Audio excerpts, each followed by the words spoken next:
교회도 결국은 사회 안에서 존재하는 시민사회의 일원이다. 그게 공공성이에요. 이 재난 가운데서 상식적이고 책임 있는 반응을 해야 하는 것이 맞다라고 하는 것입니다. 그리고 이제 요나서 얘기를 아까 했잖아요.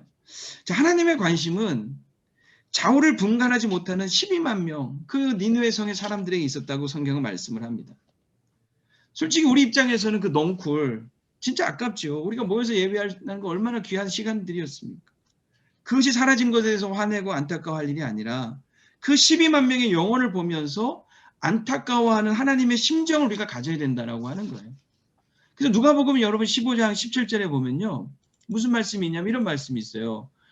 내가 너희에게로는 이와 같이 죄인 한 사람이 회개하면 하늘에서는 회개할 것이 없는 의인 99으로 말미암아 기뻐하는 것보다 더하리라. 하나님의 관심은요. 회개할 것이 없는 의인 99명이 아니라 죄인 한 사람에게 관심이 있다는 거예요. 하나님은 여기 지금 다 구원받은 저나 여러분에게 별로 관심 없어요. 이렇게 얘기하면 좀 오해될 수가 있어요. 서운하십니까? 섭섭하십니까? 왜 섭섭합니까? 나도 옛날에 그 한 사람이었는데 99명이 되기 전에 나도 그 한 사람이었다는 걸 잊지 말아야죠.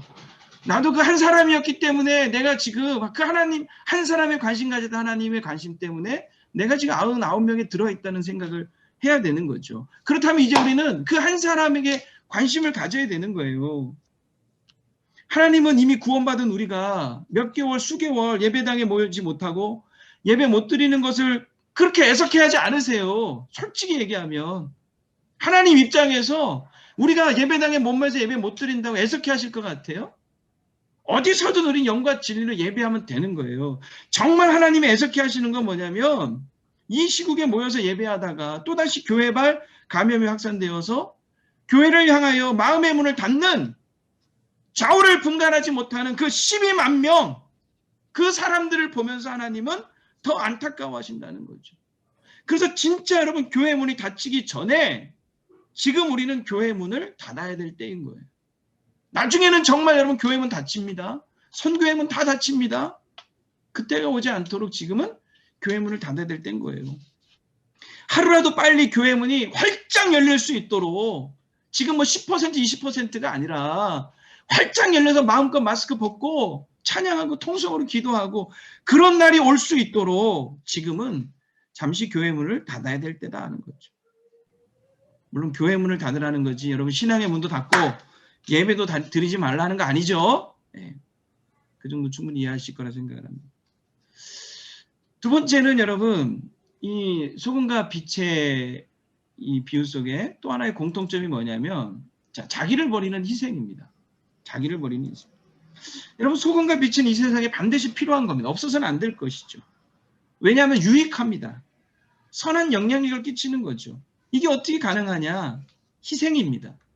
등불은 심지가 타들어감으로써 불을 밝히는 거고 소금은 자신을 녹임으로써 맛을 내는 거죠. 자기 부인이에요. 이 희생이야말로 기독교의 근본 정신이고 종교의 핵심 가치입니다.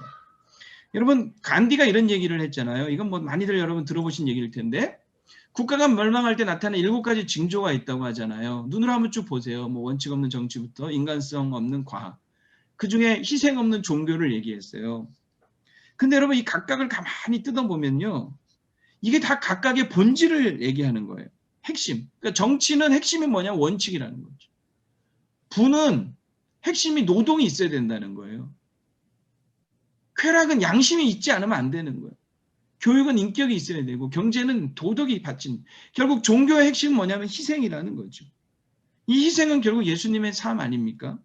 그게 십자가고 그게 하나의 미리죠. 그러니까 정말 예수님을 믿는 사람은 자신의 존재를 희생으로 증명해내야 되는 거예요. 그 선한 목자교회 유기선 목사님이 쓰신 예수님의 사람이라는 제자훈련 교재에 이런 얘기가 있더만요.